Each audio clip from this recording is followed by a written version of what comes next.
This is how we make our hibachi at home.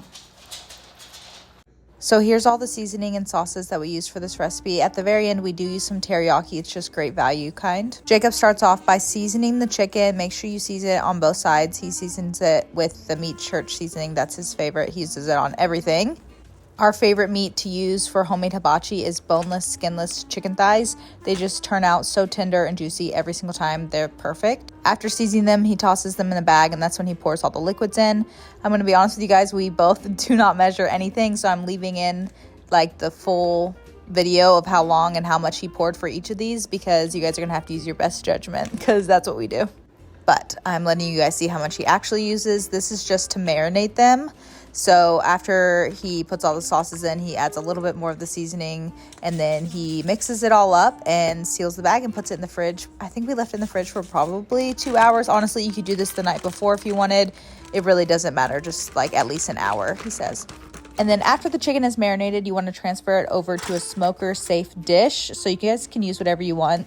Jacob tends to use these metal aluminum ones a lot. One, because they're easy and disposable. Two, we've had issues where they've like stained our glass dishes. So sometimes we use those, sometimes we use these. Depends on what we have. Make sure you add a little bit of the juice, and then Jacob cuts up butter and then he uses that. If you have a problem with that much butter, I don't know what to tell you. Jacob has the Pit Boss pellet grill, so he sets that to 300, and as you can see, we were smoking deli turkey, which is coming in a video soon if you guys want to see that.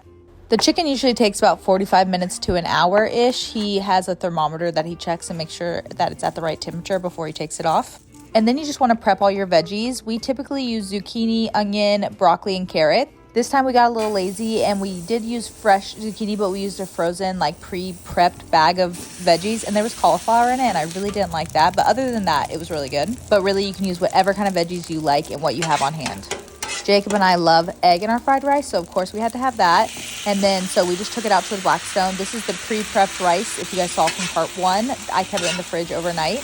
And essentially, you just cook everything up and warm it up on the Blackstone. We made the rice kind of crispy on some parts, and you just mix it all together. You dump the chicken in and let it all marinate together. He adds more soy sauce, and then he adds a little bit of teriyaki while it's on the Blackstone. But you can add more or less, whatever to your preference. If you don't have a Blackstone, you can use a regular pan, a wok, a cast iron skillet, whatever you have. We just have the Blackstone, and Jacob loves to use it. If you don't know how to use a Blackstone, highly recommend. There's tons of YouTube videos online, and it's perfect.